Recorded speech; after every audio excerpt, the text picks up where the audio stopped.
ang pambansang awit ng Pilipinas. Kayang magiliw, teras ng sinakanan, alam ng puso, sa dikit mo'y buhay.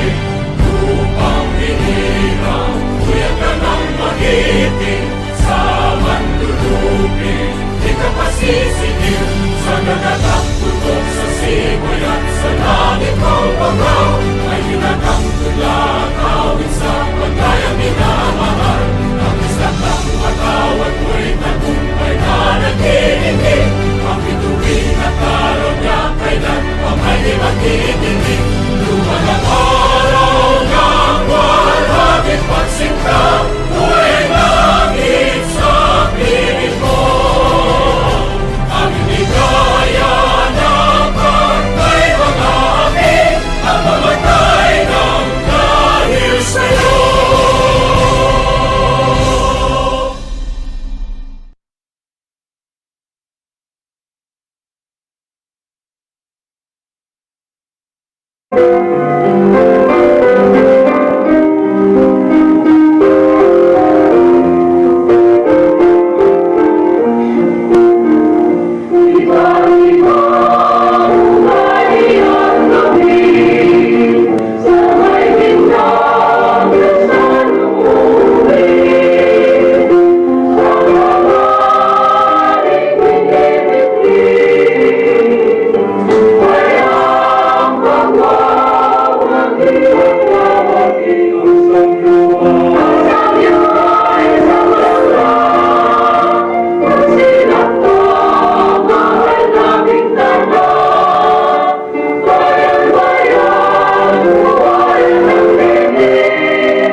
This is Sir Z, your teacher broadcaster.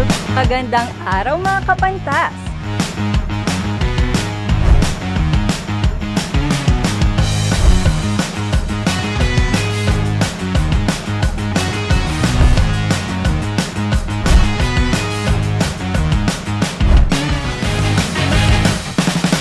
Welcome to Aral TarlakHenyo.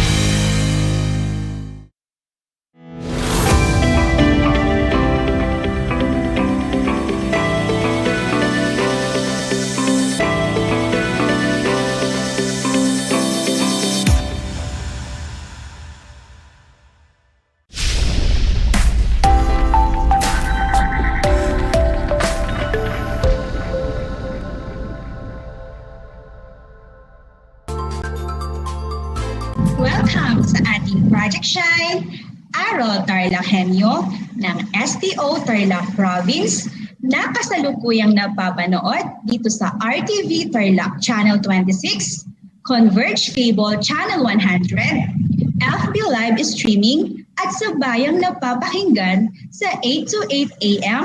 DCTC Radyo Pilipino Tarlac. Magandang buhay, mabuting tao! Kumusta na kayo mga giliw naming tagapakinig at manonood? Ang aking pagbati at paghanga sa inyong pagpapahalaga sa edukasyon at sa pagpupursiging matapos ito ng nagtatagumpay sa kabilaman ng mga hamon ng pandemya.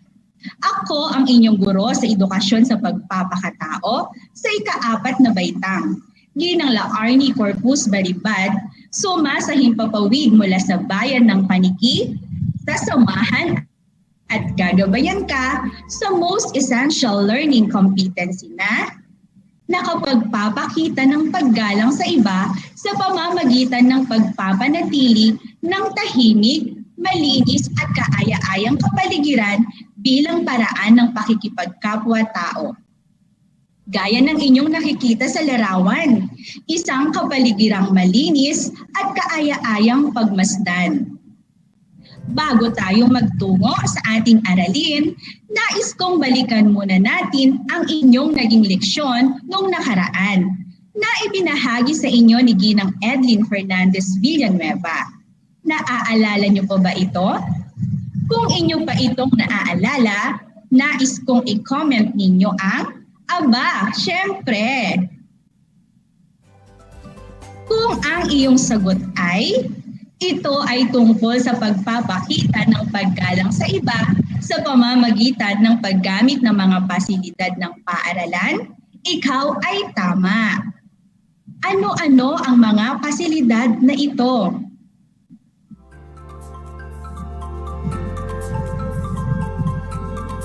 Ang mga pasilidad na ito ay ang mga silid-aralan, palikuran, palaruan, at silid-aklatan.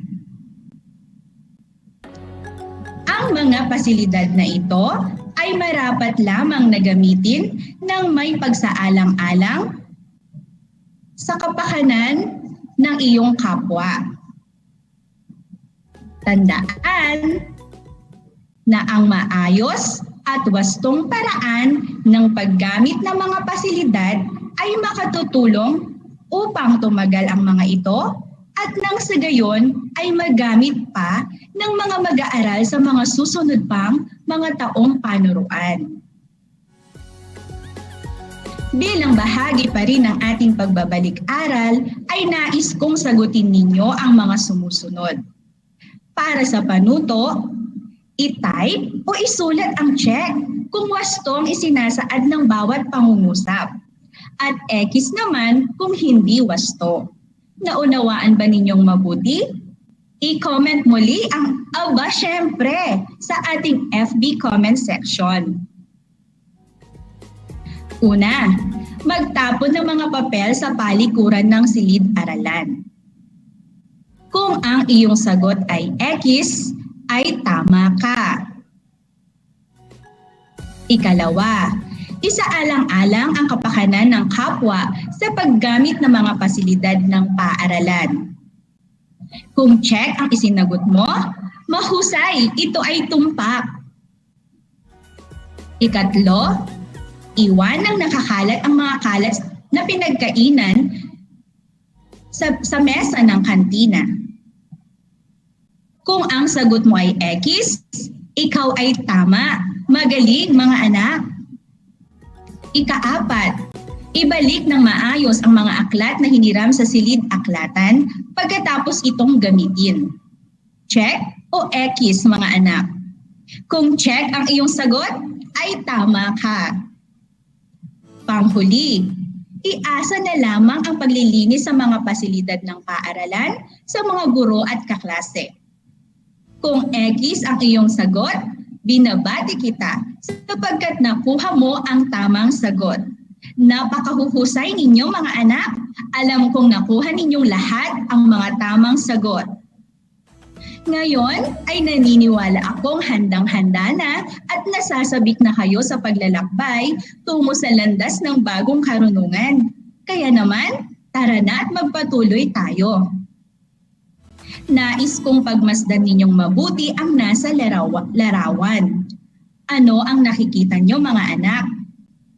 Kung ang inyong sagot ay isang lugar na marumi at di kaaya-ayang kapaligiran, ay tama ka. Nais mo bang tumira sa ganitong klase o uri ng lugar? Marahil, sasabihin mong hindi. Sapagkat naniniwala ako na lahat tayo ay naghahangad na tumira sa isang malinis, tahimik at kaaya-ayang kapaligiran. Hindi ba mga bata? Batid nating masarap tumira sa isang lugar na ang lahat ay may pagkakaisa at pagtutulungan upang magkaroon ng isang malinis, tahimik at kaaya-ayang kapaligiran. Ganito kaya sa inyong lugar? Kaya mo bang maging kabahagi ng isang magandang kapaligiran? Paano mo ito makakamit? May magagawa ka ba? Ikaw, ako, tayong lahat, anuman ang katayuan o estado natin sa buhay, ay tunay na may magagawa, maliit man yan o malaki. Bawat isa ay may mahalagang bahagi at tungkuling dapat gampanan. Ikaw, ako, tayong lahat ay may pananagutan din sa ating kapaligiran. Upang lubos na makamit ang isang ideal na kapaligiran, mahalagang ang iyong gagawin, kilos, ugali ay makapagdudulot ng kabutihan para sa isang maayos, tahimik at kaaya-ayang kapaligiran. Kaya naman sa ating aralin, tunay na ito'y makatutulong sa iyo upang malaman ang pagpapahalaga sa kapaligiran.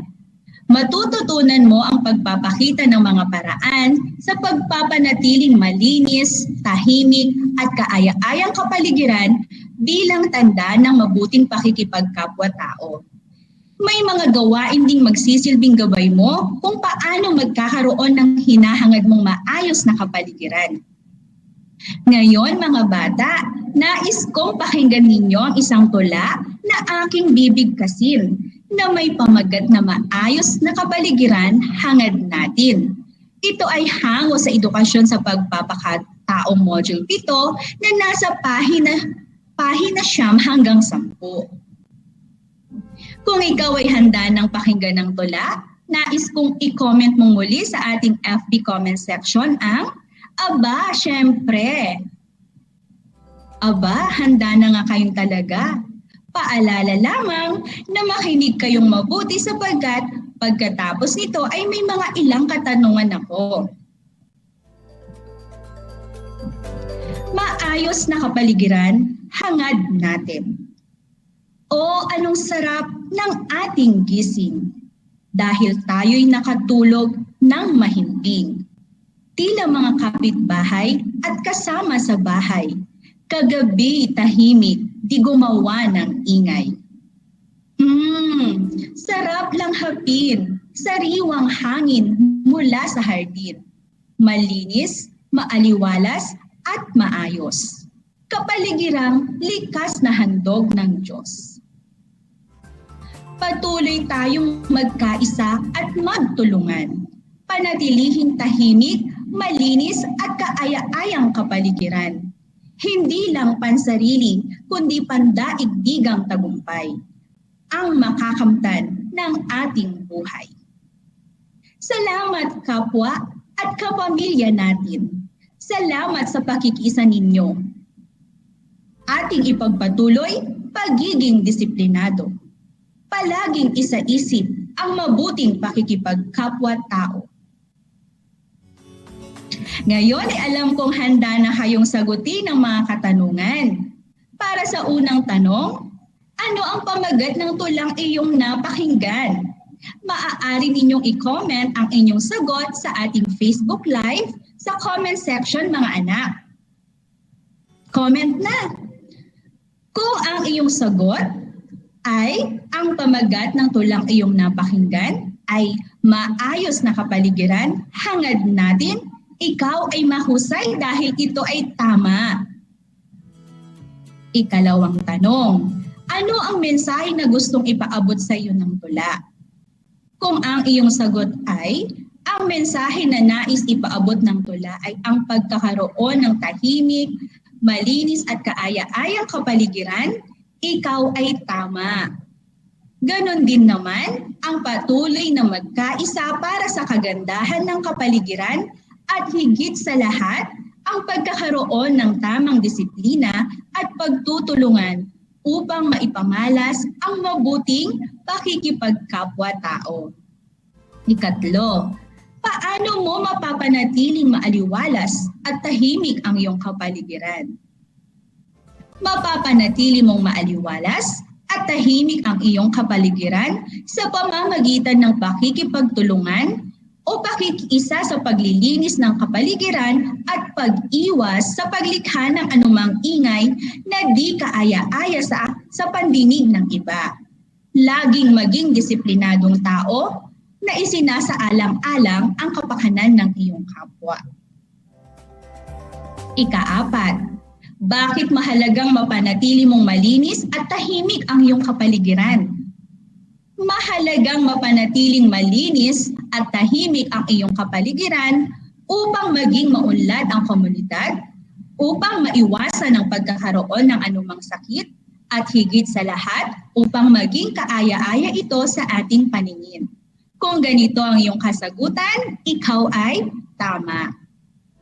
Para sa panghuling tanong, kung ikaw ay napiling manguna sa pagpapanatili ng katahimikan at kalinisan ng inyong paaralan o ng iyong lugar, ano-ano ang mga gagawin mong hakbang? Kung ikaw ay napiling manguna sa pagpapanatili ng katahimikan at kalinisan ng iyong paaralan o ng lugar mo, maaari mong ipatupad ang mga programang pangkalinisan. At ganon din, hikayatin ang marami na magtanim ng mga halamang ornamental at mga punong kahoy. Mahalagang mapanatili ang tahimik, malinis at kaaya-ayang kapaligiran. Sa pamamagitan nito, maipapakita mo ang iyong mabuting pakikipagkapwa-tao. Nararapat lamang na isipin mo ang iyong kapwa na gusto ng tahimik, malinis at kaaya-ayang kapaligiran. Hindi lamang ikaw ang naninirahan sa iyong tahanan at pamayanan. Kaya naman, tungkulin ng bawat isa na sundin ang mga programa at batas ukol dito. Ang iba o ang karamihang lugar o pamayanan ay nagpapatupad ng tinatawag na curfew o yung curfew hours. Ano nga ba ang curfew o curfew hours? Ang curfew ay isang regulasyon o isang ordinansa na naghihikayat sa mga tao na manatili na sa kani-kanilang mga tahanan sa oras na itinakda. Ibig sabihin lamang nito, pagsapit ng itinakdang oras ay dapat wala ng tao o sino man ang nasa mga daan o mga kalye na pagala-gala pa. Kapag ikaw ay naabutan sa oras, ikaw ay maaaring hulihin at mabigyan ng karampatang kaparusahan dahil sa iyong paglabag. Kaya, mas makabubuting sumunod na lamang sa mga curfew hours upang ikaw ay hindi maabala. Mahigpit na ipinagbabawal na rin ang pag-videoke kapag sumapit na ang 10:00 ng gabi. Sa ibang lugar ay 9:00 ng gabi. Ito ay upang isaalang-alang ang karamihang natutulog at nagpapahinga na sa mga oras na ito. May mga programang ipinatutupad din para sa kalinisan ng pamayanan. Ano-ano kaya ang mga ito? May naiisip ba kayo, mga anak? I-comment nyo lang ang inyong mga sagot sa ating FB Live comment section. Kung ang naiisip mo ay gaya ng Clean and Green Program, ikaw ay mahusay dahil ito ay tama. Bahagi ng Clean and Green na programa ay ang paglilinis ng kapaligiran at pagtatanim ng mga halaman at punong kahoy. At kung ang lahat ay makikibahagi, ay siguradong magkakaroon tayo ng isang malinis, maaliwalas, at mayabong na kapaligiran. Nariyan din ang programang Tapat Mo, Linis Mo, at Basura Ko, Sagot Ko. Ibig lamang sabihin nito na tumulong at makibahagi sa paglilinis at ito ay magagawa natin sa ating mismong tapat o sa ating bakuran. Anumang basura o kalat din ay matutunan natin ang paghihiwa-hiwalay ng mga ito sa nabubulok o hindi nabubulok upang masunod ang wastong pagtatapon ng basura. Iwasan din ang pagsusunog ng mga basura sapagkat ito'y may masamang dulot o epekto sa ating kapaligiran. At di rin naman pahuhuli ang CLIGO. Ano ba ang CLIGO? Ang ibig sabihin nito ay Clean as you go. Kahit saan ka magpunta, kung may ginamit ka, marapat lamang na siguraduhin mong malinis at maayos itong iiwanan mo. Kaya mga bata, always practice CLIGO. Clean as you go. Ilan lamang yan sa mga proyekto o programang makatutulong para magkaroon tayo ng isang malinis, ng isang tahimik at ng isang kaaya-ayang kapaligiran. Kaya naman, marapat lamang na ito ay sundin, hindi lamang para sa iyong sarili, kundi para din sa iyong kapwa-tao. Sa puntong ito, nais kong bigyan kayo ng 5 tips o paalala na dapat isa puso, isa isip, isa gawa, at isa buhay natin upang magkaroon tayo ng isang malinis, ng isang tahimik at ng isang kaaya-ayang kapaligiran. Unang tip, maging disiplinadong tao sa lahat ng oras at pagkakataon. Sabi nga ni Dwayne Johnson, ang lahat ng mga tagumpay ay nagsisimula sa disiplina sa sarili. Tamang disiplina ay nag-uumpisa sa iyong sarili mismo. Ikalawang tip, pagkakaisa at pagtutulungan ang pairalin sa tuwina. Ito ay napakahalagang sangkap upang makamit natin ang isang hinahangad nating malinis, isang tahimik at kaaya-ayang kapaligiran. Ikatlong tip o paalala, isaalang-alang ang kapakanan ng iyong kapwa-tao. Huwag maging makasarili. Ang iyong kapwa ay marapat na igalang at pahalagahan gaya ng pagpapahalaga mo sa iyong sarili. Iwasan ang paglikha ng anumang ingay na hindi kaaya-aya sa pandinig, lalo na kapag oras na ng pagpapahinga o pagtulog. Ika-4 na tip o paalala mga anak, maging aktibong makibahagi sa iba't ibang proyektong pangkalinisan sa iyong pamayanang kinabibilangan. Mahalagang makibahagi ka at maging aktibo sapagkat bawat isa ay may magagawa. Ano man ang katayuan mo sa buhay o ano man ang iyong edad, sa maliit man o malaking pamamaraan ay may magagawa tayo. Bawat isa ay may tungkuling dapat gampanan at bawat isa ay mahalaga. Para sa panghuling tip, isa isip, isa puso, isa gawa at isa buhay ang mabuting pakikipagkapwa-tao. Lagi nating tandaan, hindi ka nabubuhay para sa iyong sarili lamang. Kaya marapat na maipakita mo ang iyong mabuting pakikipagkapwa-tao. Maraming bata ang nakakalimutan ang kahalagahan ng pagsunod sa mga paalala. Ngunit ang mga paalalang ito ang siyang magiging gabay ng bawat isa upang magawa ang tama sa lahat ng pagkakataon. Kung masusunod o magagawa mo ang mga paalalang ito, maipapakita mo na rin ang paggalang sa iba. Makibahagi para sa pagpapanatili ng isang malinis, tahimik at kaaya-ayang kapaligiran sapagkat ito ay tanda ng iyong mabuting pakikipagkapwa-tao. Isang talakayan na naman ang malapit ng matapos. Ako ay masayang-masaya sa ipinakita ninyong aktibong pakikibahagi sa ating aralin ngayong araw. Higit sa lahat sa inyong pagmamahal sa edukasyon. Ipagpatuloy ang kagandang asal na ito mga anak, hakbang tungo sa katuparan ng inyong mga pangarap sa hinaharap.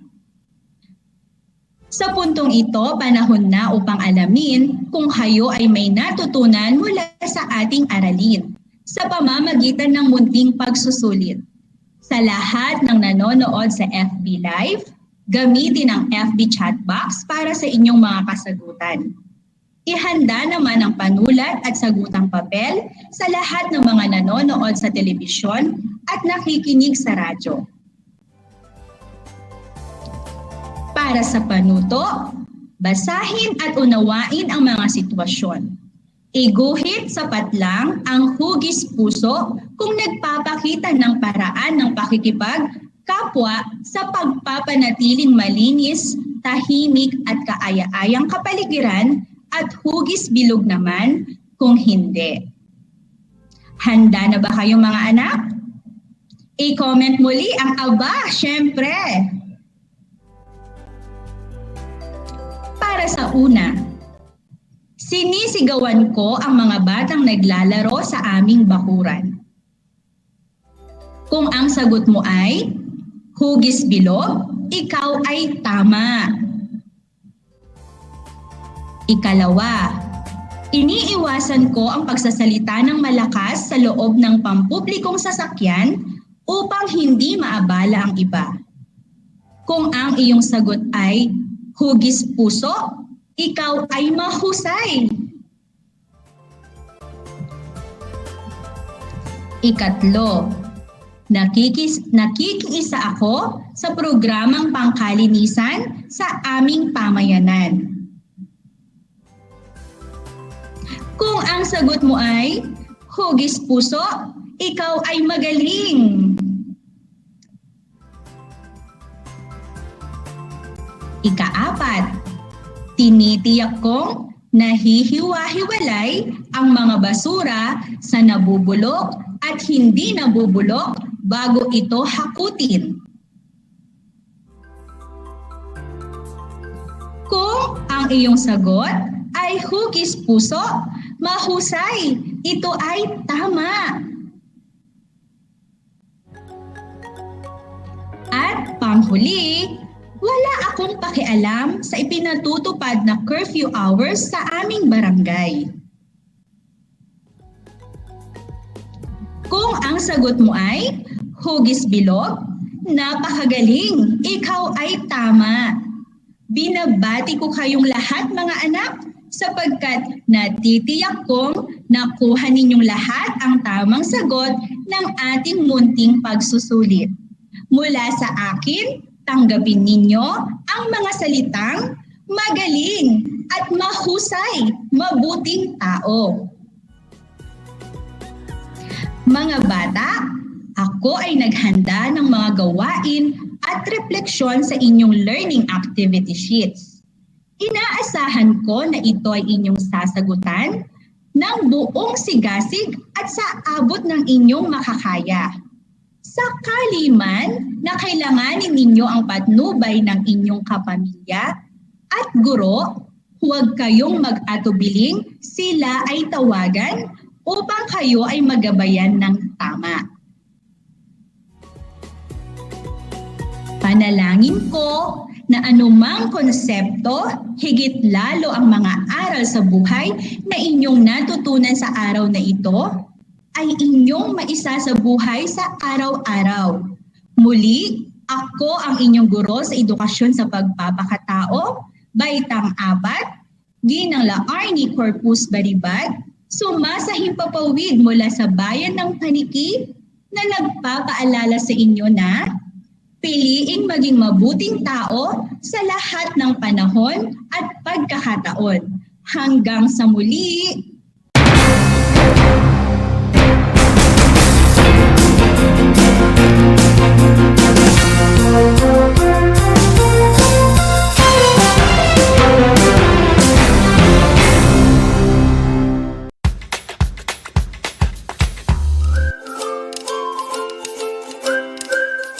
Alam niyo ba na ang jeep ay ang pinakasikat na uri ng transportasyon sa Pilipinas? May nagsasabi na ang pangalang jeep ay hango sa salitang jeepy na ang ibig sabihin ay general purpose or government purpose na naglalarawan ng military jeep na ginamit noong World War II. Pagkatapos ng digmaan, iniwan na ng mga sundalong Amerikano ang libu-libong jeep sa kalsada ng Maynila. Ang matibay at makulay na jeepney nga raw ay truly mestizo dahil sa half local at half foreign na katangian nito. Alam nyo na, yan ang jeepney. How are you today? Hello, everyone. Hello, learners of Tarlac. Good morning, Mas Talino Grade 4 learners! Welcome to Aral TarlakHenyo Here on RTV Tarlac Channel 26. Simulcast over DCTC. Radyo Pilipino Tarlac. I'm Sir Glenn, your teacher broadcaster. Broadcasting live here at Paniki, Tarlac. Remotely here in Concepcion, Tarlac. Live here at Barangay Pedro Elquines, Mayantok, Tarlac. Broadcasting live from Ramos National High School. Your anchor teacher today for grade 9 mathematics. Your partner in education this time of pandemic. Did you know that children learn more when they initiate an activity and are actively engaged in it? This is your science teacher broadcaster, Princess Diana L. Ronquillo for Aral TarlakHenyo. Let's learn science together on Aral TarlakHenyo. Catch us live every Monday to Friday from 8:30 a.m. to 5:30 p.m. Watch Aral TarlakHenyo on RTV Tarlac, Channel 26, simulcast over Radyo Pilipino, DZTC 828 kHz, and streamed live on FB page and YouTube channel of RTV Tarlac, Channel 26.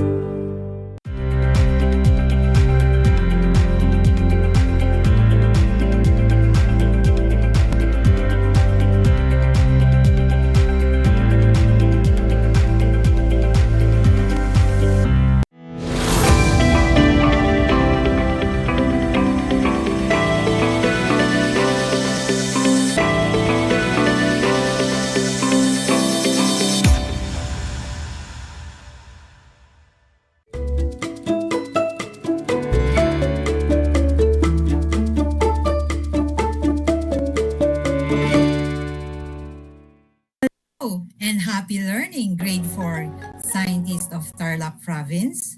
Good morning to our parents, our dear parents and guardians out there.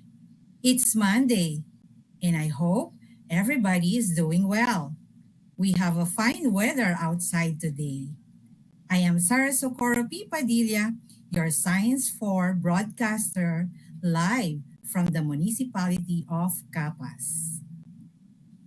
Welcome to Aral TarlakHenyo here on RTV Tarlac Channel 26 simulcast over DZTC 828 Radyo Pilipino Tarlac.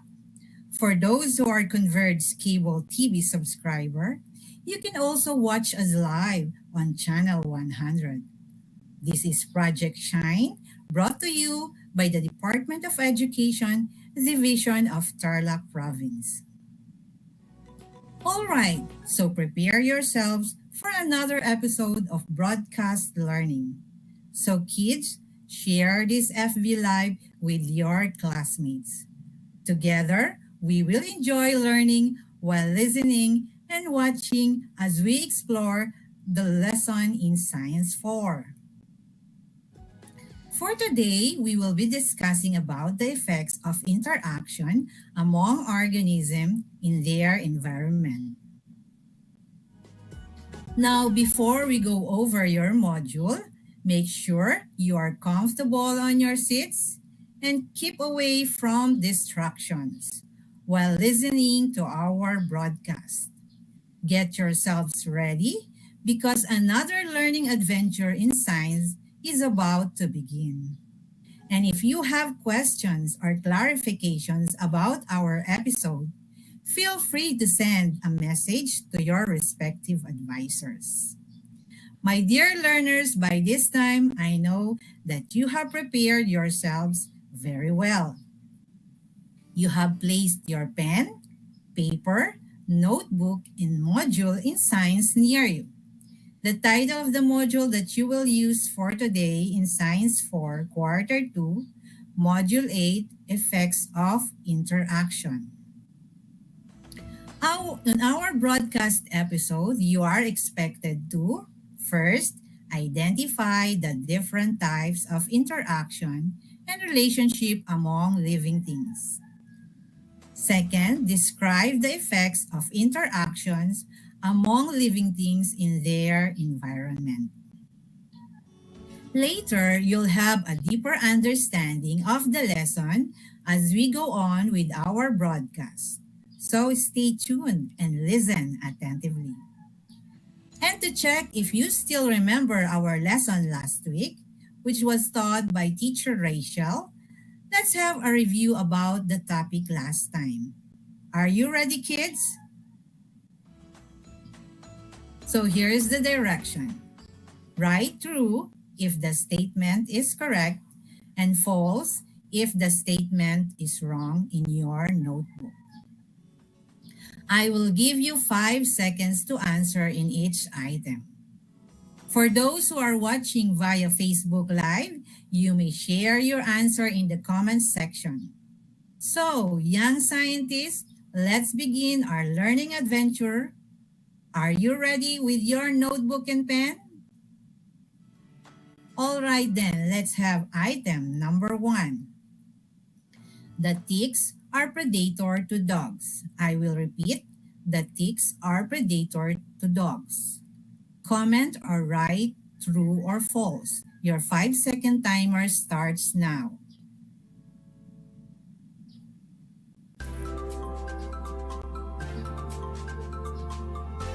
All right, now let's check your answer. The answer is false. That's a good start. This time, let's have statement number 2. Internal parasites may kill their host. Again, internal parasites may kill their host. Your 5-second timer starts now.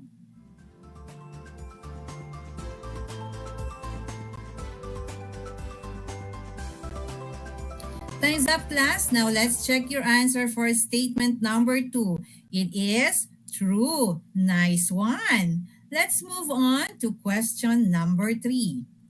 Tapeworms are example of internal parasite. Again, tapeworms are examples of internal parasites. Your 5-second timer starts now.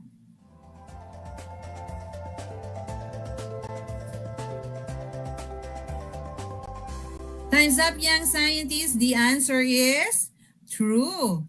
Great job, young learners. This time, let's have statement number 4. Internal parasites live outside the host body. Internal parasites live outside the host body. You may start writing your answer.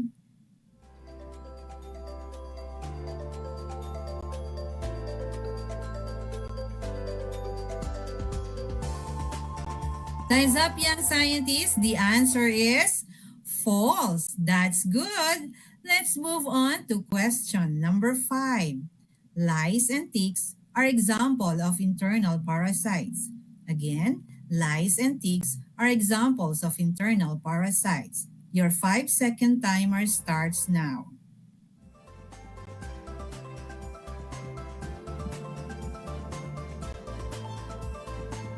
All right, let's find out the answer. It is false. You're fantastic, kids. Item number 6. In the relationship between the frog and the fly is the prey. I will repeat. Number 6. In the relationship between the frog and the fly is the prey. Comment your answer, kids.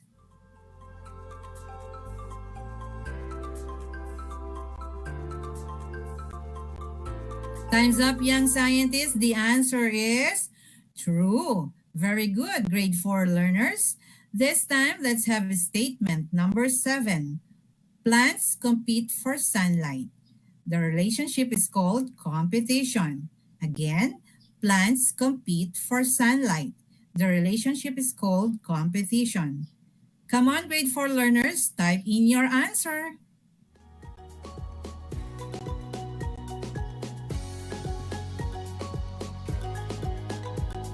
Okay, what is the answer for item number 7? It is true. Great. Let's proceed to question number 8. Predators are usually large animals and prey are also bigger animals. I will repeat. Predators are usually large animals and prey are also bigger animals. So what do you think is the answer?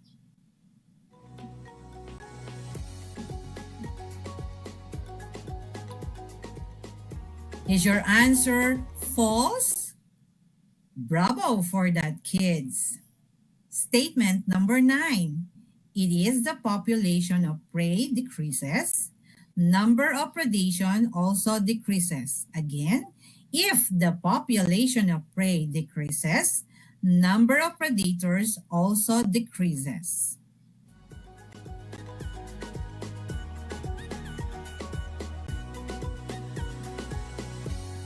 All right, let's find out the answer.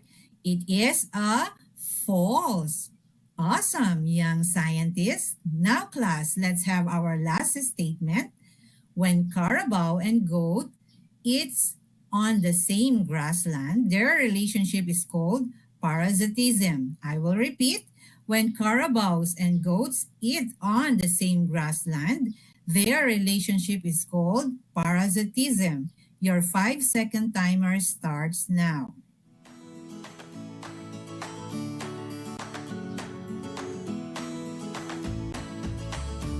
Time's up, so the answer is false. You are terrific for answering correctly. Nice start, my dear learners. How many of you got perfect score? Wow, that's amazing, grade 4 learners. And for everyone who participated, good job! I am so happy for you young scientists for accomplishing this activity. Now for today, class, we will give emphasis on the lesson about interactions which was discussed by Teacher Rachel last week. No man is an island. This saying is also true for organism in an ecosystem. No organism exists in isolation. Individual organisms live together in an ecosystem and depend on one another. In fact, they have many different types of interaction with each other, and many of these interactions are called for their survival. In this lesson, you will be familiarized with how organisms interact with one another and how this interaction affect the environment. Such interaction among living things and their environment enable them to live in unit called ecosystem. And for you to understand our lesson, let's talk about the following terminologies. First is ecology. Ecology, the branch of science that deals with the many relationships and interaction of living things with one another and with their environment. Ecosystem. Ecosystem, it consists of all living and non-living things in a given area. It is the largest and the most complex level of organization, which consists of all plants, animals, and microorganisms which function with all the environmental factors such as sunlight, climate, soil, water, air, space, nutrients, temperature, and energy. Environment, it is everything that surrounds and affects an animal. This includes plants and other animals in the area, rocks, soil, air, and water. Both living and non-living things are part of an environment. Next, we have interaction. Interaction is a relationship that exists among organisms. It could be beneficial or harmful. There are interactions where both species benefit from the relationship, and there are also interactions where one species benefits, but the other is neither affected nor harmed. These interactions are beneficial or important for survival. Did you know that there are different types of interactions? Let's talk about this. First is mutualism. Mutualism, the type of interaction where both species benefit from the relationship. A good example is the butterfly and the flower. The butterfly sips nectar as their food from the flower, while the flower receives pollen that the butterfly got from other flowers. Next is commensalism. Commensalism, the type of interaction where one organism benefits while the other is not harmed nor affected. Example, orchids on a tree.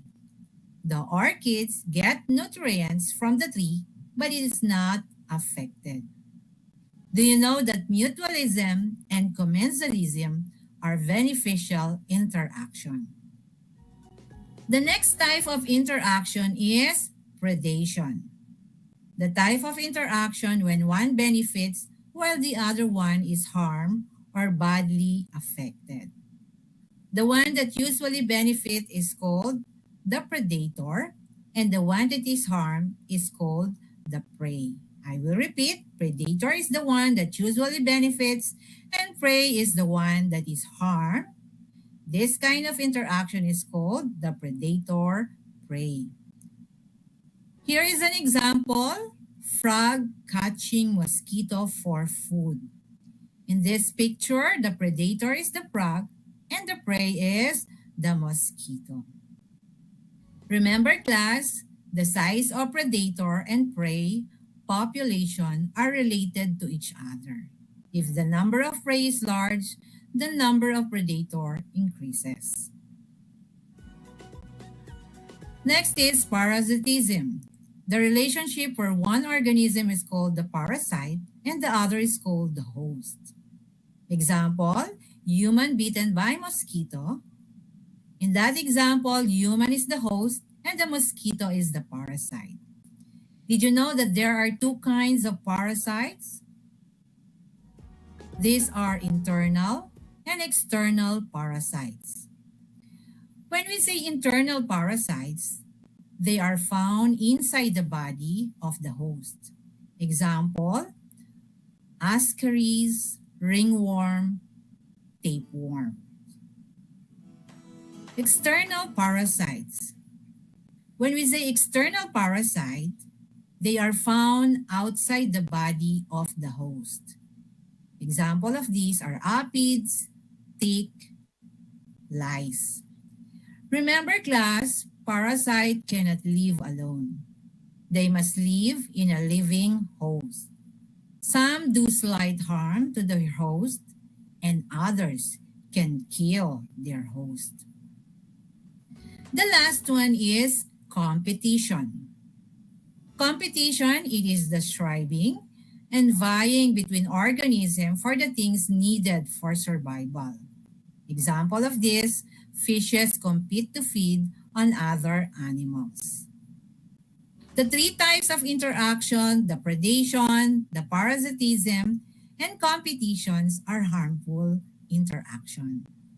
Let me remind you, class, that this interaction is categorized into two, which are beneficial and harmful interaction. The beneficial interaction are mutualism and commensalism, while the harmful interaction are predation, parasitism, and competition.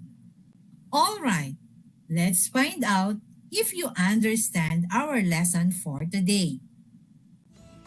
You will answer the activity in your Module 8 on page 9.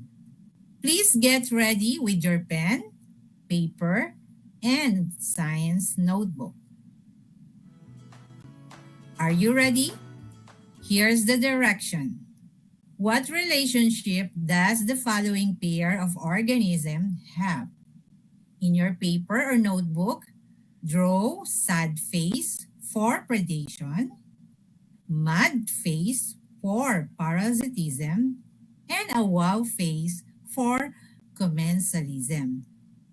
If you are watching our FB Live, you can also comment your answer in our chat box. I'll give you 5 seconds to write your answer. I will repeat, draw sad face for predation, mad face for parasitism, and wow face for commensalism. So, are you ready, kids? Let's begin with item number 1, cat and mouse. Cat and mouse. Your 5-second timer starts now.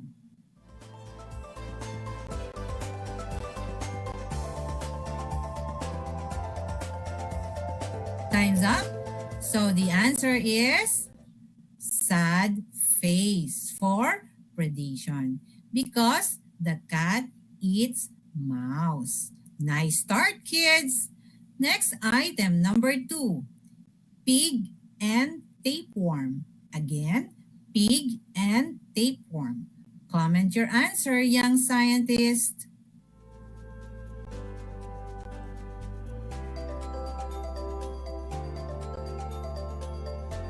Time's up, class. Now let's check your answer for statement number 2.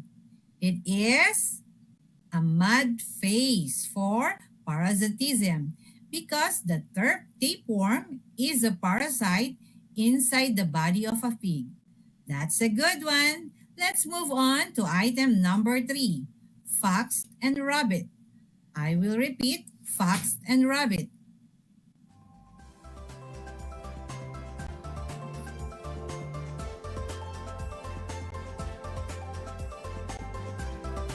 Okay, and the answer is sad face for predation. You are fantastic grade 4 learners. This time, let's have item number 4, tiger and zebra. Again, tiger and zebra. Your 5-second timer starts now.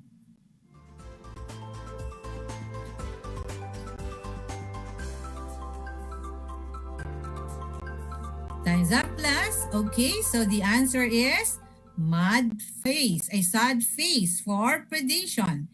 Very good. Let's move on for item number 5, worm and bird. Worm and verb. Your 5-second timer starts now.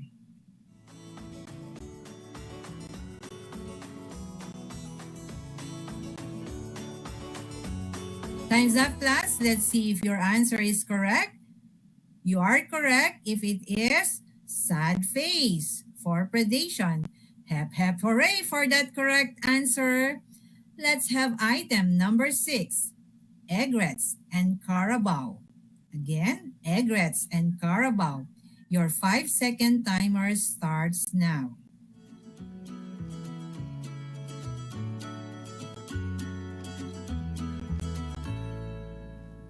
Time's up, class, and the answer is wow face for commensalism. It's a wow for that correct answer.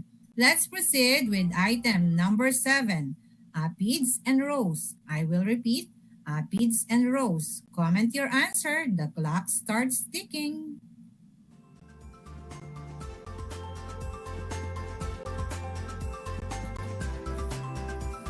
Time's up, class, and the answer is mud face. That's nice. For item number 8 in our activity, human and ringworm. I will repeat, human and ringworm.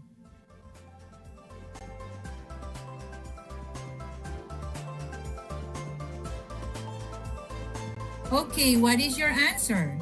It is a mud face for parasitism. Bravo for that, kid. Next, item number 6, tick and dog. Tick and dog.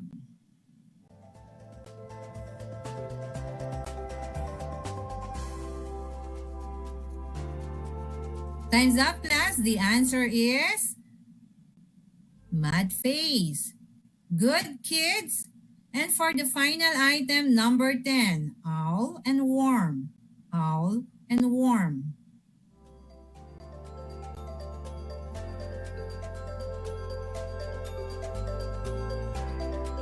Okay, let's find out the answer. It is a sad face for predation.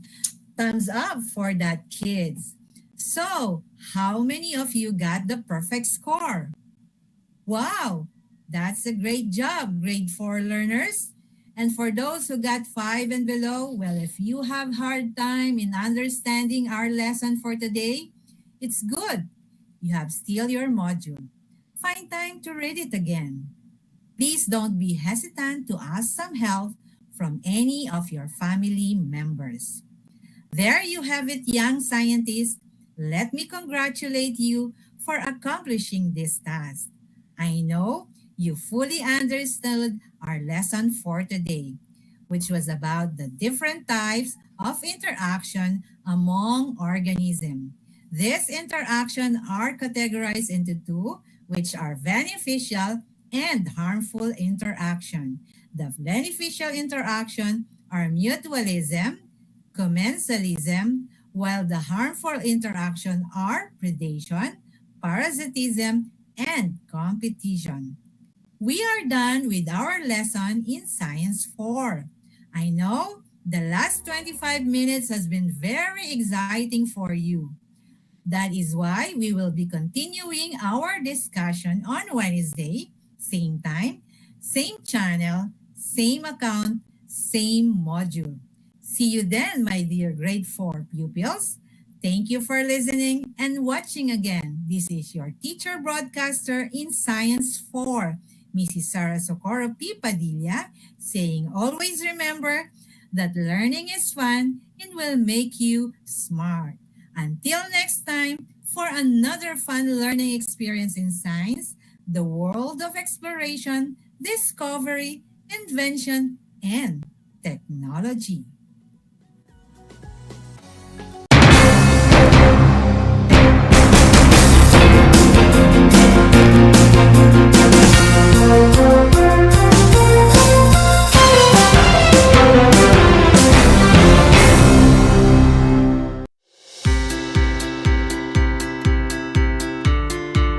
upang matugunan ang mga kinakaharap na pagsubok ng mga guro at mag-aaral sa gitna ng kasalukuyang pandemya. Nagsanib tulong sina Congressman Charlie Cojuangco ng unang distrito ng Tarlac, DEPED Region 3 Regional Director Dr. May B. Eclar at Tarlac Schools Division Superintendent Dr. Ronaldo Pozon para sa isang napapanahong proyekto na tinaguriang Project Shine, Aral TarlakHenyo. Ang mga mag-aaral ng Grade 4 at Grade 5, ganon din ang Grades 8 and 9 sa buong probinsya ng Tarlac, kasalukuyang sumasailalim sa radio-based instruction.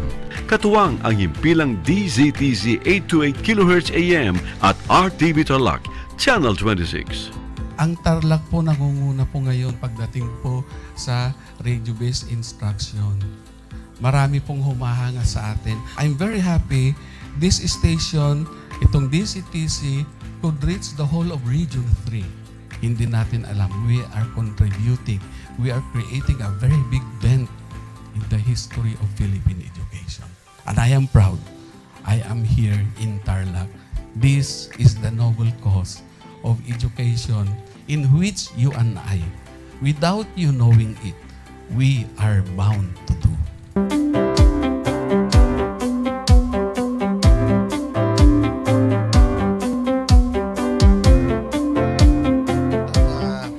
Project natin na Project Shine is a natural consequence dahil sa nangyari sa buong mundo. Let's continue to work together.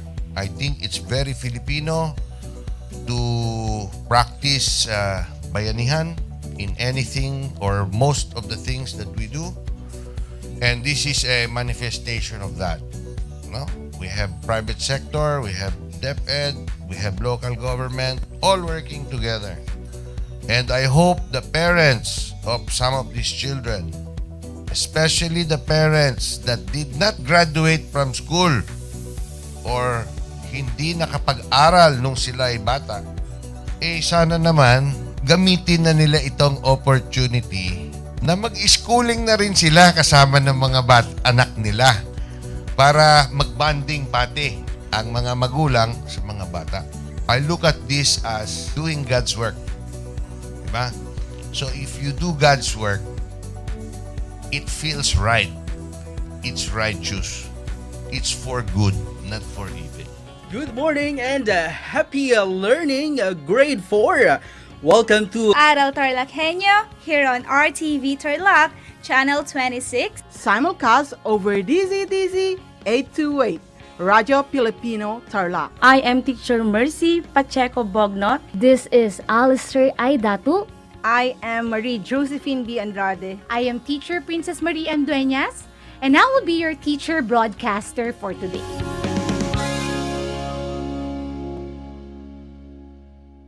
Multiply 1089 by 9, you will get an answer, the exact reverse, which is 9801. My name is JRP Duldulao, your teacher broadcaster on Aral TarlakHenyo. For more math trivia and answers to your math questions, catch Aral TarlakHenyo every Monday to Friday from 8:30 a.m. to 5:30 p.m. Learning math is so much fun!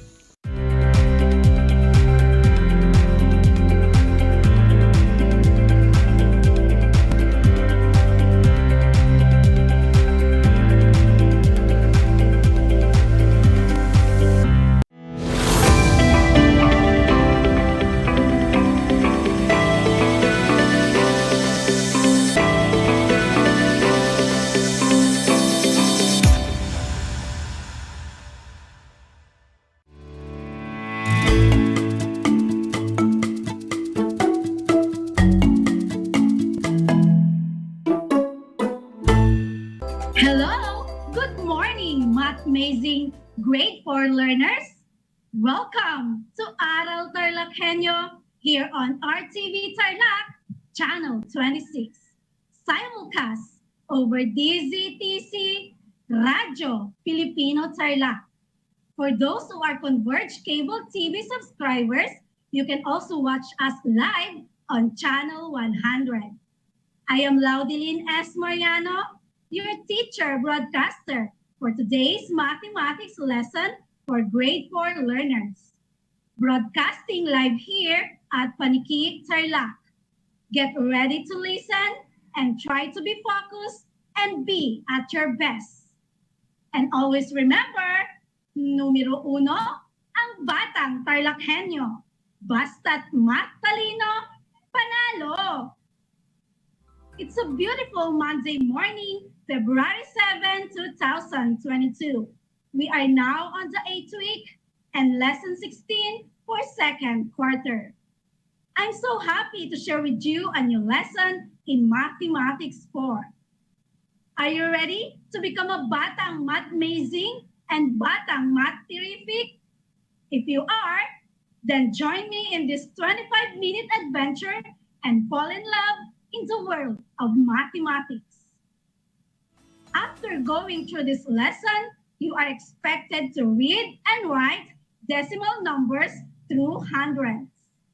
I am sure that you will enjoy as you go in our lesson. You can do it with your family. The more you engage yourself to the activities, the more you learn. Are you ready now to be with me? Okay, then do prepare your paper or math notebook, pen or pencil, your learning activity sheet, and of course, water to keep you hydrated. And most importantly, listen carefully to our discussion and take down notes to follow our lesson. I will give you 10 seconds to prepare.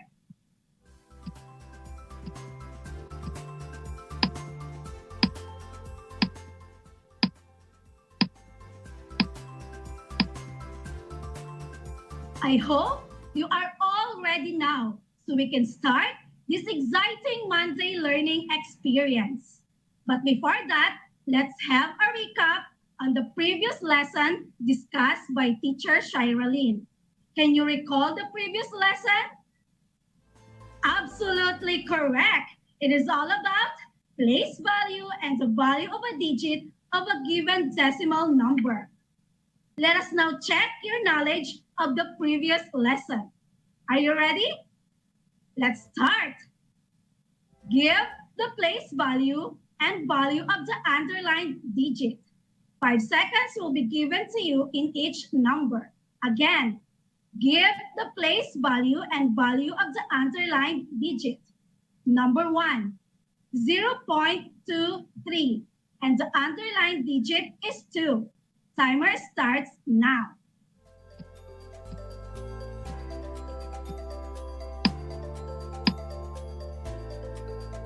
The place value of 2 is tenths, and its value is 2 tenths or 2 over 10. Let us proceed to number 2. 0.56, and the underlined digit is 6. You may start now.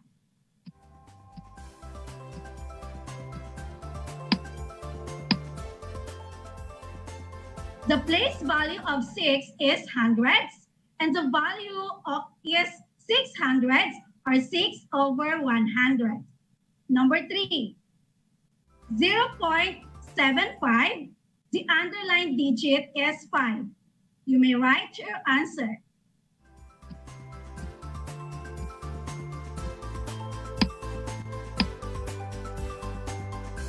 The place value of 5 is hundreds, while the value is 5 hundreds or 5 over 100. Number 4, 0.89. And the underlined digit is 8. 5 seconds begins.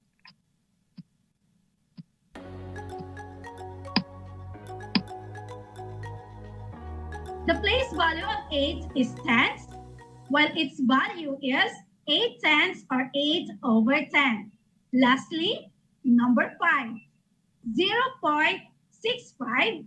The underlined digit is 5. You may start now.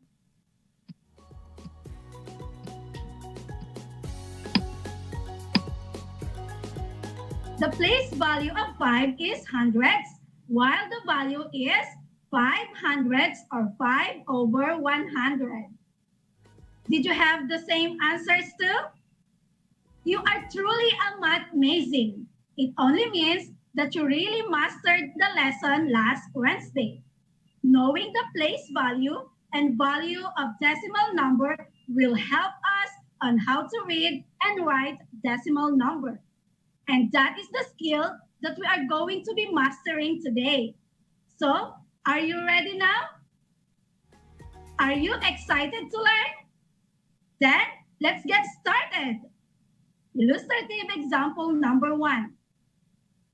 Joshua runs every day in the park as an exercise.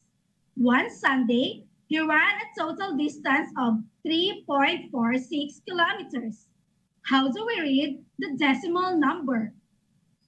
But before we answer the given problem, let me ask you first, what positive characteristics does Joshua have? Very good. Joshua shows concern for his physical health. In what does he do this? Perfect. By running and exercising. Do you exercise too? Awesome.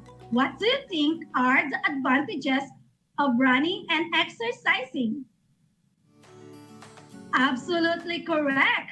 Running and exercising does not only strengthen our muscles, but it also improves our cardiovascular health.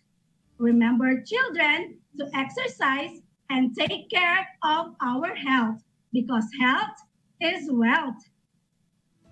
Let us go back to our given problem. Joshua runs every day in the park as an exercise. One Sunday, he ran a total distance of 3.46 kilometers. How do we read the decimal number? Let us learn together how to read decimals. Follow me as we learn the steps that will help us in reading and writing decimal numbers. Listen carefully, dear learners. First, read and write the number before the decimal point as a whole number. Second, read and write the decimal point as AND. Again, the decimal point should be read as AND. Third, read and write the digits after the decimal point as a whole number. Then say the place value of the last digit. Are you still with me? Very good. Let us go back to our example. How do we read the given number 3.46? The digit before the decimal point is 3, right? Very good.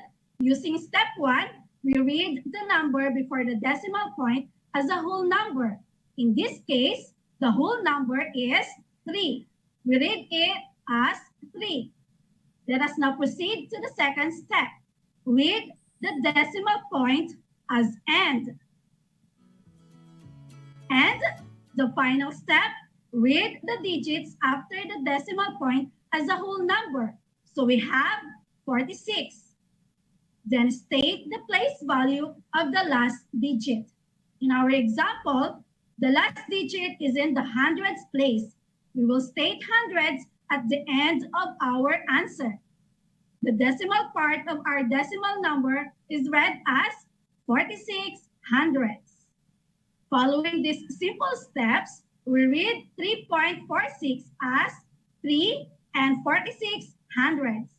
Let us read it aloud. Ready? 3 and 46 hundredths. Fantastic! Let us look at problem 2. Let us read it together. Mark and Ara walk a distance of 0.95 kilometers going to school.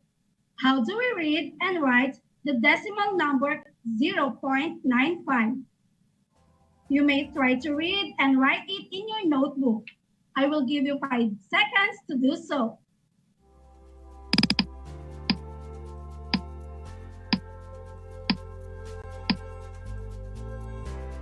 Were you able to read or write it correctly?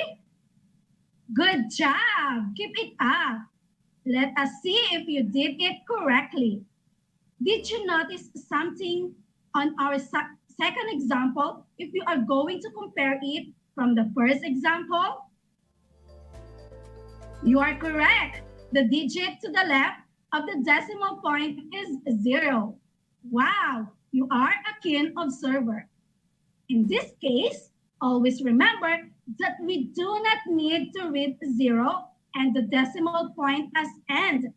Instead, we will proceed in reading the numbers after 0 as a whole number, then say the place value of the last digit.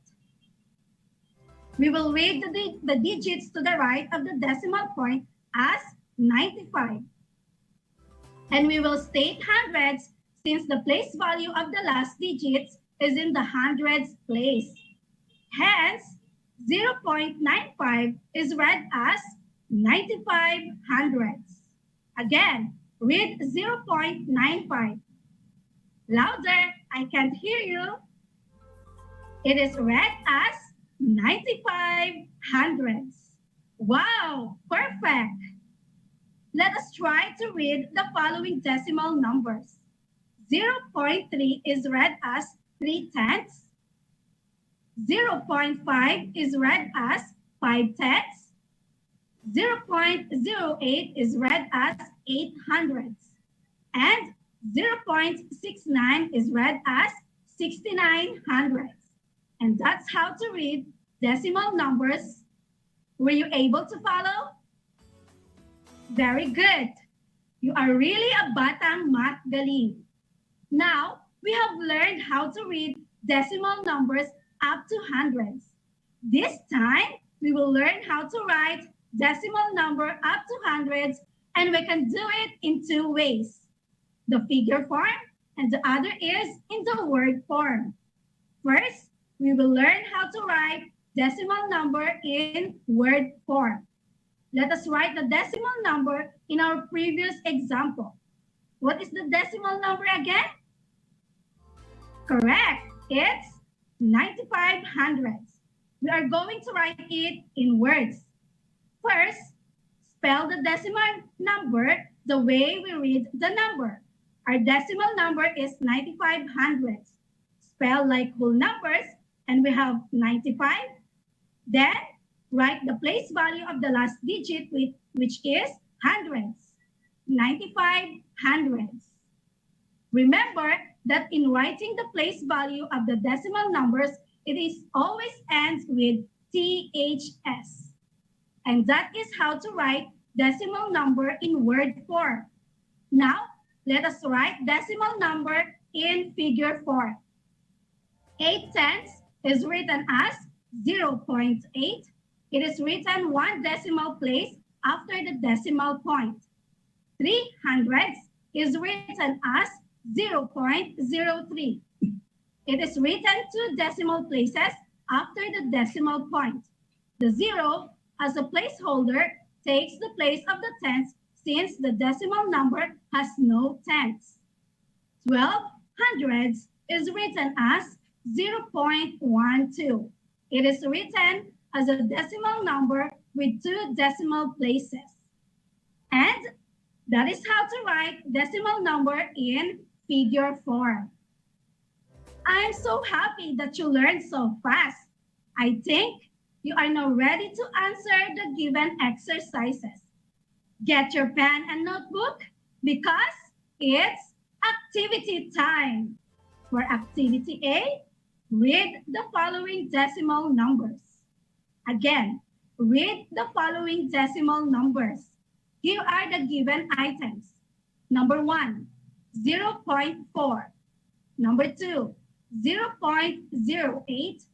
Number 3, 0.65. Number 4, 0.60. Lastly, number 5, 0.68. I will repeat. Number 1, 0.4. Number 2, 0.08. Number 3, 0.65. Number 4, 0.60. Lastly, number 5, 0.68. Are you ready now? I know you can do it. Always bear in our mind, never say I can't. Always say I'll try. I will give you 10 seconds.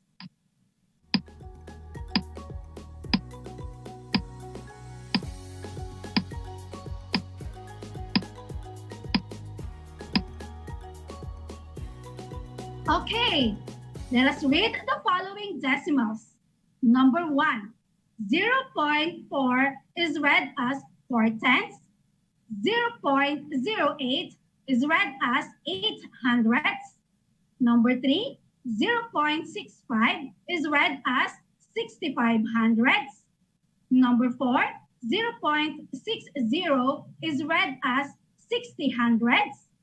And lastly, number 5, 0.68 is read as 68 hundredths.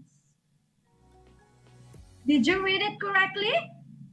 Wow, good job, my dear learners. For our activity B, we have to write the given decimal numbers in figures. Again, write the following decimal numbers in figures. Those who are watching right now through FB live streaming, you can write or comment your answers in the comment section. The given decimal numbers are number 1, 6 tenths. Number 2, 7 tenths. Number 3, 2 hundredths. Number 4, 35 hundredths. Lastly, number 5, 52 hundredths. Again, I will repeat. Number 1, 6 tenths. Number 2, 7 tenths. Number 3, 2 hundredths. Number 4, 35 hundredths. And number 5, 52 hundredths. I will give you 10 seconds to write your answers. And you may start now.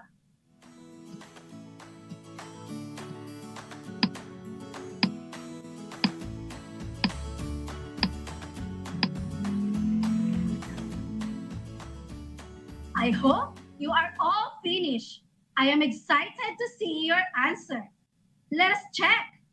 Number 1, 6 tenths is written as 0.6. Number 2, 7 tenths is written as 0.7. Number 3, 2 hundredths is written as 0.02.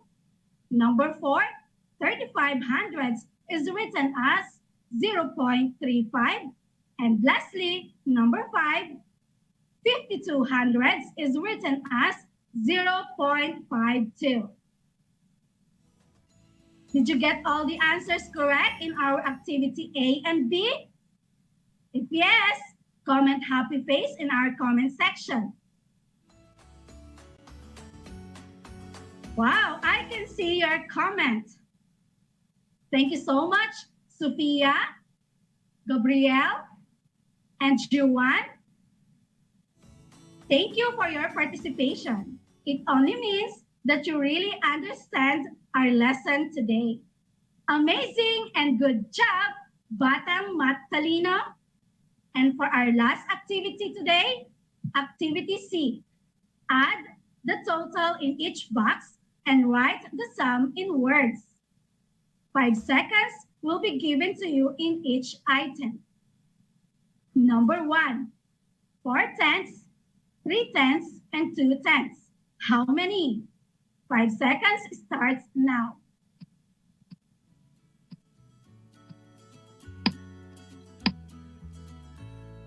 The answer for number 1 is 9 tenths. Very good. Number 2, 13 hundredths, 12 hundredths, and 15 hundredths. How many? You may start now.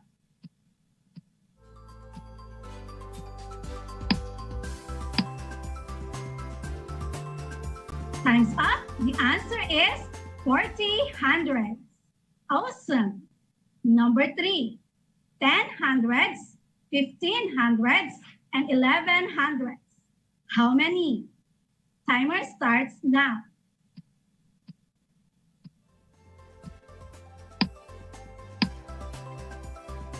And the correct answer is 36 hundredths. Amazing. Number 4, 1 and 43 hundredths, 2 and 21 hundredths, 1 and 10 tenths. How many? 5 seconds begins.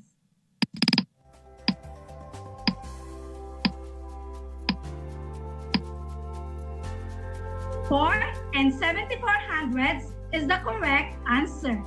Lastly, number 5, 1800s, 2500s, and 1200s. How many? You may start now.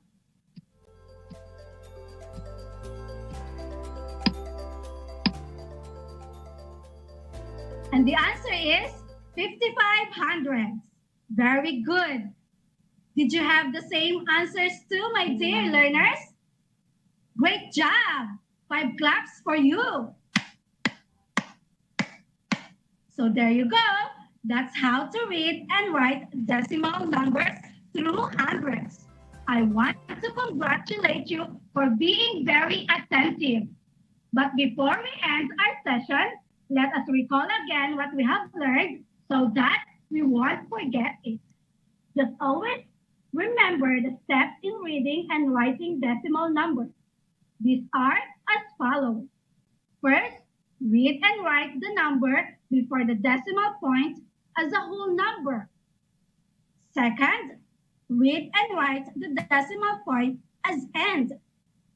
Third, read and write the digits after the decimal point as a whole number. Then state the place value of the last digit. Again, remember the steps in reading and writing decimal number. First, read and write the number before the decimal point as a whole number. Second, read and write the decimal point as end. Third, read and write the digit after the decimal point as a whole number. Then state the place value of the last digit. For your better understanding with our lesson today, you can go back with your learning activity sheets. Read it again and try to do more examples. You may continue to answer the activities that we are not able to finish. If you have any questions or clarifications about our lesson today, you can text me through this mobile phone number. That's 0949-0109-074. Or you can also message me on Messenger on my Facebook account at Laudelin S. Mariano. Congratulations!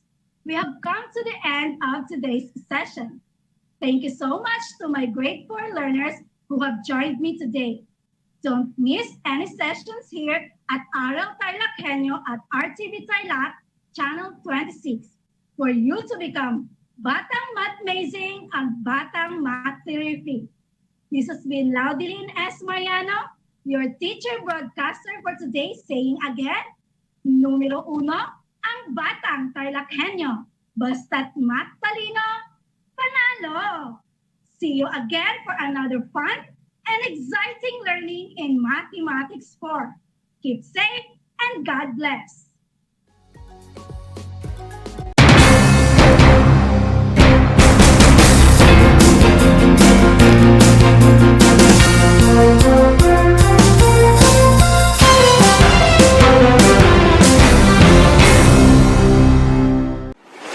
Kabahagi mo Radyo Pilipino. Impormasyong may kalidad, serbisyong may halaga, saan mang bahagi ng Pilipinas. On air. Saan mang bahagi ng mundo. Online. Anumang uri ng pamumuhay. Kasama, katuwang, kapinoy. Kabahagi mo Radyo Pilipino. Radyo Pilipino. Sa bawat hagupit na dala ng kalikasan, matinding pinsala ang hatid sa mga bayan at sa mga tinamaan, tanging pag-asa ang kanilang pinanghahawakan. Ipamalas natin ang tunay na diwa ng bayanihan. Let us help as one. Ibahagi ang pakikipagtulungan sa mga sinalanta ng Bagyong Odette. Tulong ka Pinoy. Tulong ka Pinoy. A project of Ascenso Kapinoy Foundation Incorporated in cooperation with Radio Pilipino and 1FM. Ang anumang donasyon ng bawat isa sa atin ay napakalaking regalo na para sa ating mga Kapinoy na naging biktima ng Bagyong Odette. amin po itong ipadadala sa mga typhoon-ravaged areas. Kaya sa mga nais tumulong, maaari po kayong magdeposito sa Ascenso Kapinoy Foundation UCPB account number 2010-30038-685 o pwede nyo ring dalhin sa aming himpilan. Tulong Kapinoy. Tulong ka, Pinoy. Tulong tayo, Kapinoy. Para sa karagdagang impormasyon, bisitahin ang Radyo Pilipino o 1FM Facebook page.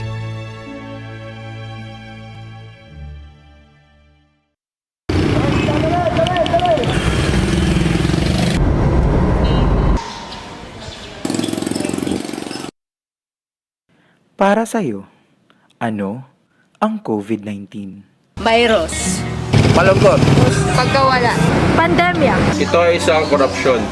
Ito ay isang pahirap. COVID-19 para kanyak kat peligro. Sa nga pandemic, makurit nga magka-pandemic kaya makaradlog ito nga sakit halimbawa sugod ito ng virus nga nakasulod na aton, delikado ito parte ang mga tao. Pandemic, ngayon para kumbaga dapat ito nga distruso habang sa kalibutan. Ikaw, paano ka makakatulong? Para makuha natin ito nga mga pandemic, kinakailangan po protocol, social distancing, may dakita face shield, nganhin, may face mask. Make sure na itamang prepare nga food, naka-guidelines siyahan cleanliness, tapos pinapalo naman itong social distancing. So kada kung driver ako, amo, nagtong kami mga barrier para ng motor para proteksyon gihapon, dirila para akong pati nga tatakong pamilya. Makatulong nga maiwasan iti COVID-19, iti pamamagitan iti pagsunod ko, iti health protocol kan hanak arumwa DJ Balaymi. Sa gagayam ni Peter Amigable, salamat.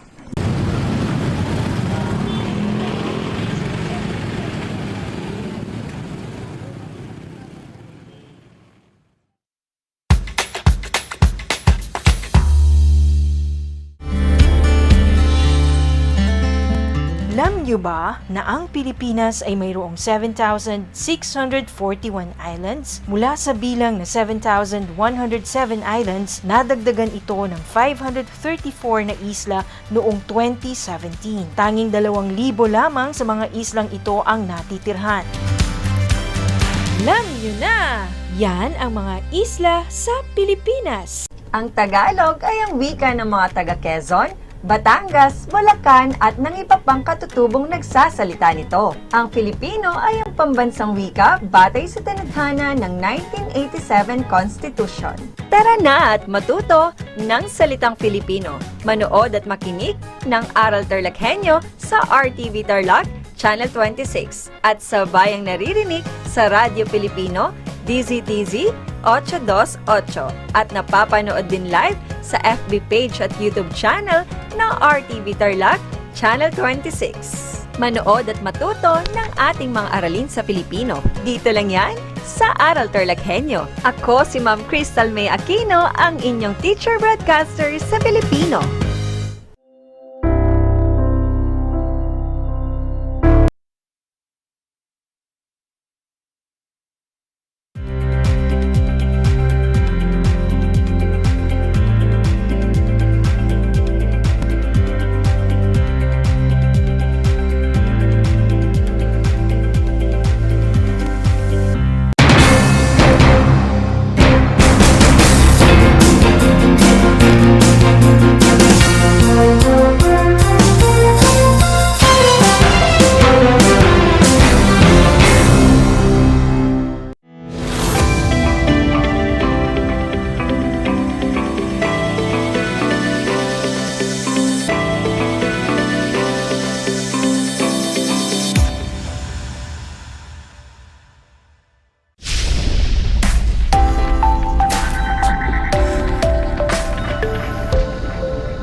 Magandang araw! Sumasa inyo muli ang Aral TarlakHenyo na napapanood ng live sa RTV Tarlac Channel 26 at sa bayang napapakinggan sa DZTZ 828 Radyo Pilipino Tarlac. Mapapanood din ito sa Converge Cable Channel 100. Ako, ang inyong guro, Glenda C. Guevara, mula sa bayan ng Herona, Tarlac, ang inyong teacher broadcaster na tagapaghatid kaalaman para sa Filipino Core. Makakasama ninyo sa loob ng 25 minuto. Kung mayroon kayong mga katanungan tungkol sa ating aralin, ay pwede niyong ipadala direkta sa aking messenger at ating sasagutin pagkatapos ng ating talakayan. Sa araw na ito, ay may matututunan na naman tayong bagong aralin. Gusto ba ninyong matuto mga bata? Mahusay kung ganon. Bago tayo magsimula, tiyakin muna ninyo na nasa komportableng lugar kayo at malayo sa anumang ingay at makapag-focus kayo sa ating talakayan ngayon. Handa na ba kayong makinig mga batang TarlakHenyo? Halina at magsimula na tayo.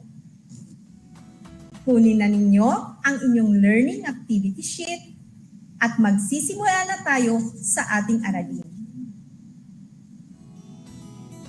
Ating basahin ang mga sumusunod na pangungusap. Sa unang bilang, ang mag-aaral ay tahimik na nakikinig. Sa ikalawang bilang, ang mga bata ay naglalaro sa parke. Ikatlong bilang, talagang mahusay umawit ang aking kapatid. Ikaapat, ang aking ina ay namimili ng maraming prutas tuwing Pasko. Ikalima, masarap maligo sa ilog.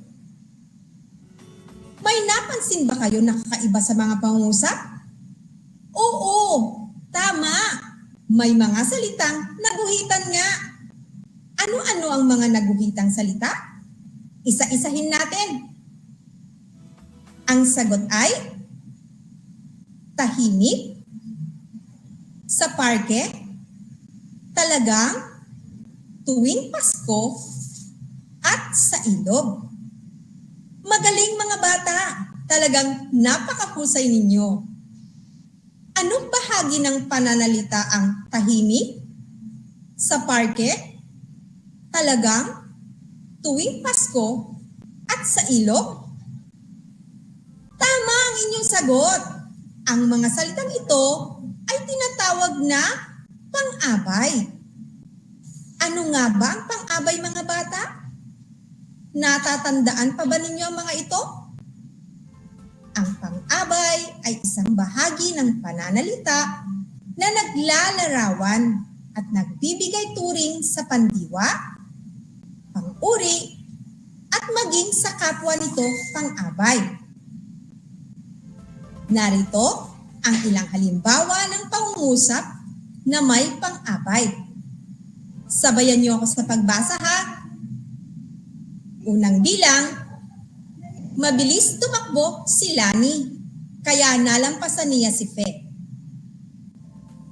Ikalawang bilang, araw-araw na naglalaro sina Nenita at Tuweng.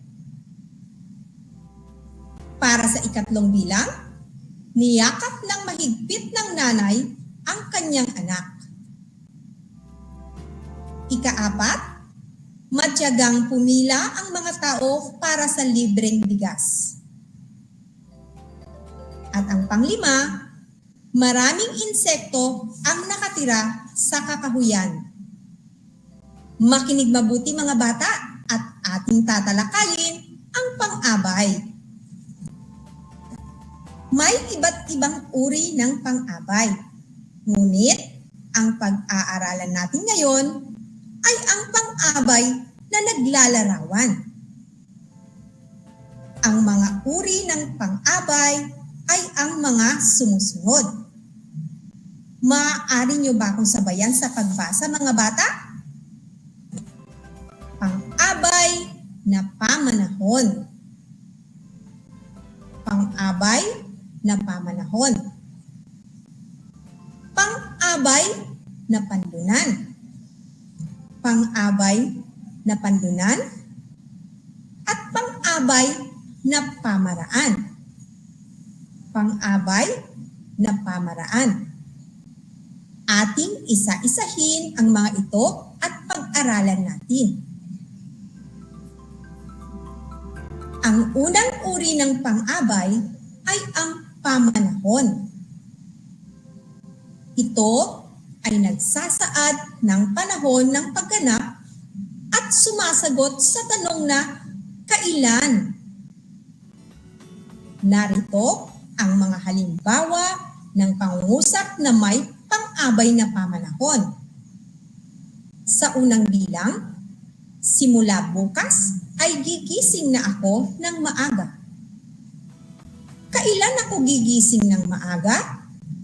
Ang sagot ay bukas. Tama ang inyong sagot. Para sa ikalawang bilang, tumutulong ako sa mga gawaing bahay araw-araw. Kailan ako tumutulong sa mga gawaing bahay? Magaling! Ang sagot ay araw-araw. Ang mga salitang bukas at araw-araw ay mga halimbawa ng pang-abay na pamanahon.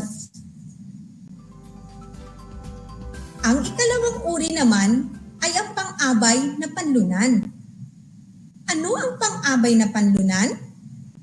Ito ay nagsasaad ng pook o lugar na pinangyarihan ng kilos. Ito ay sumasagot sa tanong na saan. Narito ang mga halimbawa ng pangungusap na may pang-abay na panlunan. Sa unang bilang, maraming masasarap na pagkain ang itinitinda sa kantina. Saan maraming itinitindang masasarap na pagkain? Tama ang inyong sagot. Ang sagot ay sa kantina. Sa ikalawa bilang, namasyal kami kahapon sa parke kasama ng aking pamilya. Saan namasyal ang aking pamilya? Mahusay! Ang sagot ay sa parke. Ang mga salitang sa kantina at sa parke ay mga halimbawa ng pang-abay na panlunan. Ang panghuling uri ng pang-abay ay ang pang-abay na pamaraan. Ano nga ba ito? Ang pang-abay na pamaraan ay nagsasaad kung paano ginawa ang kilos na isinasaad ng pandiwa. Sumasagot ito sa tanong na paano. Narito ang mga pangusap na may halimbawa ng pang-abay na pamaraan. Sa unang bilang, mahigpit ang yakap niya sa ama. Paano niyakap ang ama? Ang sagot ay mahigpit. Para sa ikalawang bilang, umiiyak ng palihim si Lola. Paano umiyak si Lola? Ang sagot ay palihim. At sa ikatlong bilang, patagilid kung matulog si Kuya. Paano matulog si Kuya? Ang sagot ay patagilid. Ang mga salitang mahigpit, palihim, at patagilid ay mga halimbawa ng pang-abay na pamaraan. Naritong muli ang mga uri ng pang-abay na naglalarawan. Pang-abay na pamanahon, pang-abay na panlunan, at pang-abay na pamaraan. At iyan ang tatlong uri ng pang-abay na naglalarawan. Alam kong malinaw at madali ninyong nasundan ang mga ito para lalo pang mahasa ang ating kaisipan tungkol sa pang-abay. ay ating sasagutan ang ilang gawain tungkol sa tinalakay nating aralin. Alam kong kayang-kaya ninyo itong sagutin. Ilabas ninyong muli ang inyong learning activity sheet, malinis na papel, at panulat. Handa na ba kayo mga bata? Magsimula na tayo sa unang gawain. Narito ang panuto. Tukuyin ang uri ng pang-abay ng salitang may salungguhit sa bawat pangungusap. Isulat ang pamaraan, pamanahon, o panlunan sa patlang. Ulitin ko ang panuto. Tukuyin ang uri ng pang-abay ng salitang may salungguhit sa bawat pangungusap. Isulat ang pamaraan, pamanahon, o panlunan sa patlang. Para sa unang bilang, masayang ipinagdiwang ni Jose ang kanyang kaarawan. Ano kayang uri ng pang-abay ang salitang masaya? Ang tamang sagot ay pamaraan. Paano ipinagdiwang ni Jose ang kanyang kaarawan? Masaya. Kaya ang tamang sagot ay pamaraan. Magaling mga bata. Nakuha ninyo ang tamang sagot para sa unang bilang. Dumako naman tayo sa ikalawang bilang. Si Cora ay kanina pa naghihintay kay Berna. Ang nakasalungguhit ay kanina. Anong uri ng pang-abay kaya ito? Kung ang sagot ninyo ay pamanahon, kayo ay tama. Kailan pa naghihintay si Cora kay Berna? Kanina pa. Kaya ang tamang sagot ay pamanahon. Para sa ikatlong bilang, mahinahong nag-uusap ang mag-asawa sa harap ng kanilang anak. Mahinahon ang salitang nakasalungguhit. Masasabi niyo ba kung anong uri ng pang-abay ito? Ang tamang sagot ay pamaraan. Magaling! Tama na naman ang inyong sagot. Paano mag-usap ang mag-asawa sa harap ng kanilang anak? Mahinahon. Kaya ang tamang sagot ay pamaraan. Mahusay! Nakinig talaga kayo. Para sa ika-4 na bilang, sa kalsada naglaro ang mga bata kaya sila napagalitan. Anong uri kaya ng pang-abay ang sa kalsada? Kung ang sagot ninyo ay panlunan, tama kayo. Ito ay sumasagot sa tanong na saan? Saan naglaro ang mga bata? Sa kalsada. Kaya tama ang sagot na panlunan. Ang bilis niyong matuto mga bata. At para sa pang-5 bilang, balang araw, makakabili rin ako ng bagong sasakyan. Ang tamang sagot ay pamanahon. Ito ay sumasagot sa tanong na kailan. Kailan ako makakabili ng bagong sasakyan? Balang araw. Kaya ito ay pamanahon. Binabati ko kayo at nakuha ninyo lahat ang mga tamang sagot sa unang gawain. Para lalo pa ninyong maunawaan ang tungkol sa ating aralin, subukan nyo namang sagutan ang ikalawang gawain. Alam kong kayang-kaya ninyo itong sagutan mga bata. Ang panuto ay salungguhitan ang pang-abay sa bawat pangungusap. Ulitin ko ha, salungguhitan ang pang-abay na angkop sa bawat pangungusap. Sa unang bilang, patawa, padabog na naglakad ang batang lalaki. Patawa, padabog na naglakad ang batang lalaki. Ikalawang bilang, Bukas, kahapon, na kami naglaba para hindi bumaho ang mga tambak na labahin. Bukas, kahapon na kami naglaba para hindi bumaho ang mga tambak na labahin. Ikatlo, ang pusa ay dahan-dahan, mabilis na tumakbo dahil hinabol ito ng aso. Ang pusa ay dahan-dahan, mabilis na tumakbo dahil hinabol ito ng aso. Pang-apat, ang ulam na nakalagay sa ibabaw ng mesa, sa ilalim ng kama, ay inihanda ni Pilar. Ang ulam na nakalagay sa ibabaw ng mesa, sa ilalim ng kama, ay inihanda ni Pilar. At panglima, maraming palay ang nakatanim sa kapatagan sa dagat. Maraming palay ang nakatanim sa kapatagan sa dagat. Bibigyan ko kayo ng 15 segundo upang sagutan ang ikalawang gawain. Maaari na kayong sumagot, mga bata. Basahin mabuti ang bawat pangungusap sa bawat bilang. Maging maingat sa pagsagot.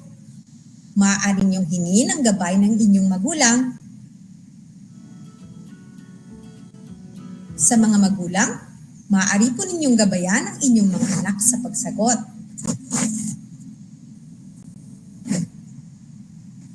Tapos na ba kayo, mga bata? Oras na, mga bata. Atin nang sagutan at alamin kung tama ang inyong mga sagot. Para sa unang bilang, ang sagot ay padabog. Tama ang inyong sagot. Dumako naman tayo sa ikalawang bilang. Kung ang sagot nyo ay kahapon, kayo ay tama. At sa ikatlong bilang, ang tamang sagot ay mabilis, mahusay, mga bata.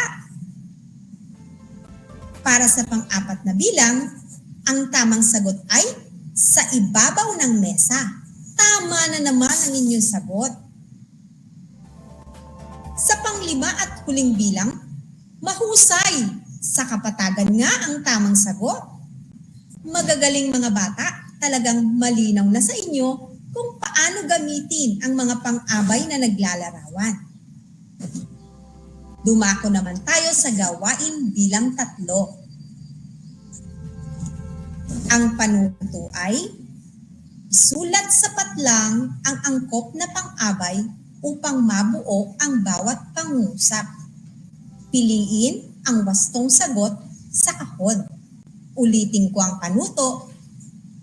Isulat sa patlang ang angkop na pang-abay upang mabuo ang bawat pangusap. Piliin ang wastong sagot sa kahon. Alam kong handang-handa na kayo sa pagsagot, kaya simulan na natin. Para sa unang bilang, puwang na nagdarasal ang mga biktima ng bagyo. Puwang na nagdarasal ang mga biktima ng bagyo.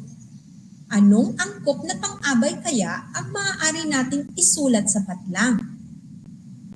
Magaling, mga bata! Taimtim. Taimtim nga ang tamang sagot. Taimtim na nagdarasal.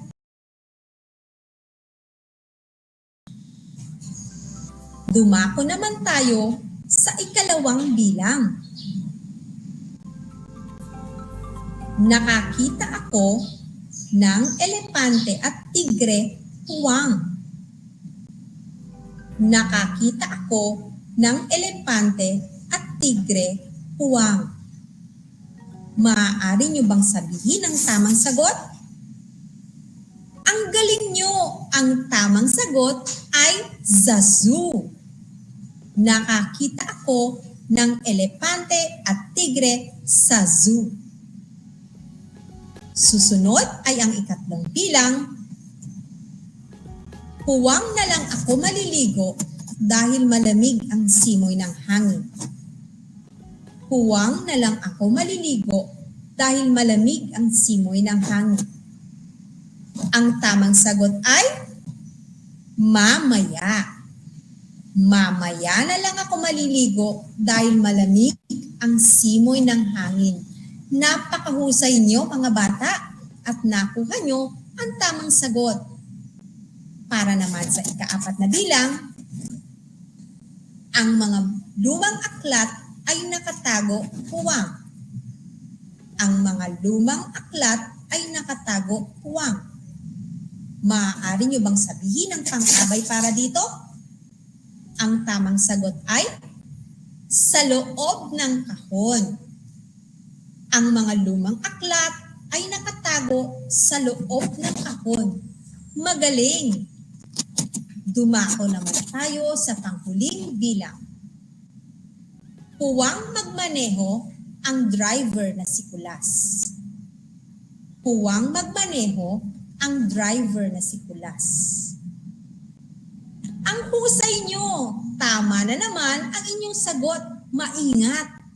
Maingat magmaneho ang driver na si Kulas. Sana ay may natutunan kayong bagong kaalaman at karunungan na inyong magagamit sa marami pang taon ng inyong pag-aaral. Lagi ninyong tandaan, kaya nating lampasan ang hamon ng pandemya. Ugaliing mag-aral kahit sa inyong tahanan gamit ang inyong modules. Patuloy lamang kayong makinig sa Aral TarlakHenyo na napapanood ng live sa RTV Tarlac Channel 26 at sa DZTZ 828 Radyo Pilipino Tarlac. Mapapanood din ito sa Converge Cable Channel 100. Muli, magandang araw! Ako ang inyong guro, Glenda C. Guevara, ang inyong teacher broadcaster sa Filipino 4 na tagapaghatid kaalaman sa inyong lahat. Laging tandaan, ang batang may alam ay may maliwanag na kinabukasan. Paalam!